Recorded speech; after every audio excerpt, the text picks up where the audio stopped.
خدا جو نہایت مہربان، اسی نے قرآن کی تعلیم فرمائی، اسی نے انسان کو پیدا کیا، اسی نے اس کو بولنا سکھایا۔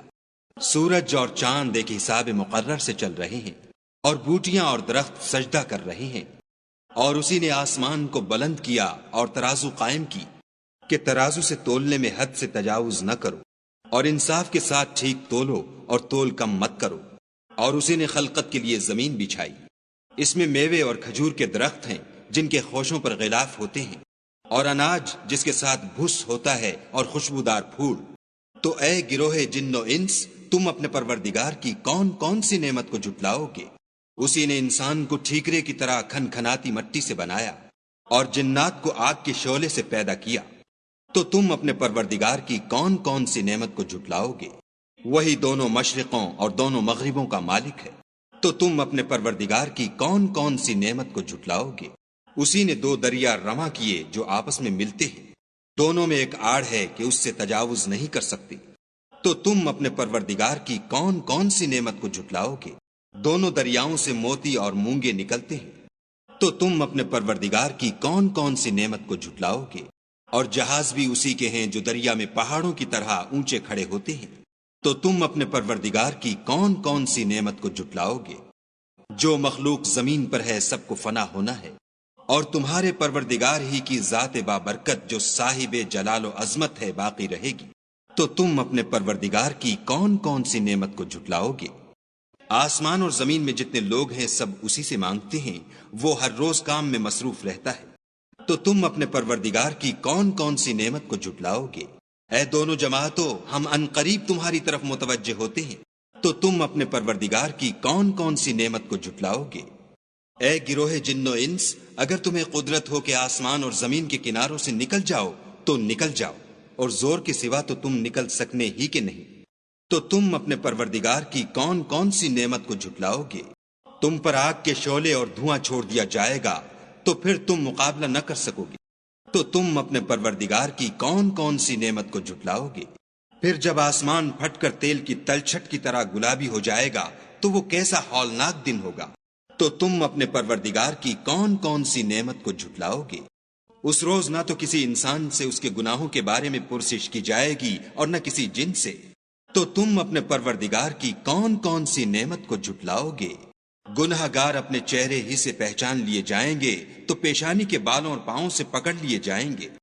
تو تم اپنے پروردگار کی کون کون سی نعمت کو جھٹلاؤ گے؟ یہی وہ جہنم ہے جسے گناہ گار لوگ جھٹلاتے تھے، وہ دوزخ اور کھولتے ہوئے گرم پانی کے درمیان گھومتے پھریں گے۔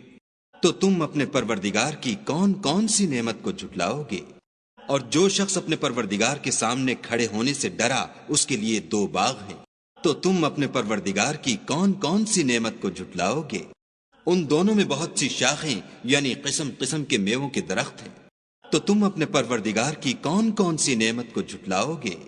ان میں دو چشمے بہ رہے ہیں۔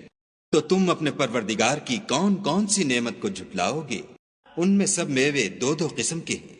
تو تم اپنے پروردگار کی کون کون سی نعمت کو جھٹلاؤ گے؟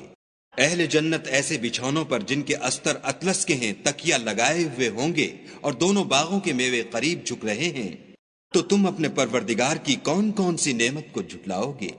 ان میں نیچی نگاہ والی عورتیں ہیں جن کو اہل جنت سے پہلے نہ کسی انسان نے ہاتھ لگایا اور نہ کسی جن نے۔ تو تم اپنے پروردگار کی کون کون سی نعمت کو جھٹلاؤ گے؟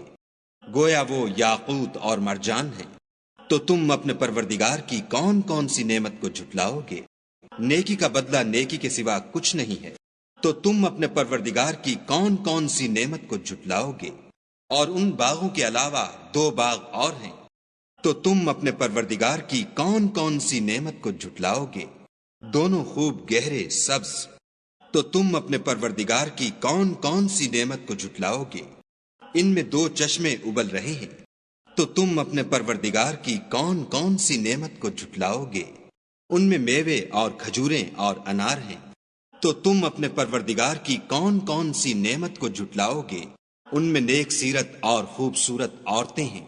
تو تم اپنے پروردگار کی کون کون سی نعمت کو جھٹلاؤ گے؟ وہ حوریں ہیں جو خیموں میں مستور ہیں۔ تو تم اپنے پروردگار کی کون کون سی نعمت کو جھٹلاؤ گے؟ ان کو اہل جنت سے پہلے نہ کسی انسان نے ہاتھ لگایا اور نہ کسی جن نے، تو تم اپنے پروردگار کی کون کون سی نعمت کو جھٹلاؤ گے؟ سبز قالینوں اور نفیس مسندوں پر تکیہ لگائے بیٹھے ہوں گے، تو تم اپنے پروردگار کی کون کون سی نعمت کو جھٹلاؤ گے؟ اے محمد صلی اللہ علیہ وآلہ وسلم، تمہارا پروردگار جو صاحب جلال و عظمت ہے، اس کا نام بڑا بابرکت ہے۔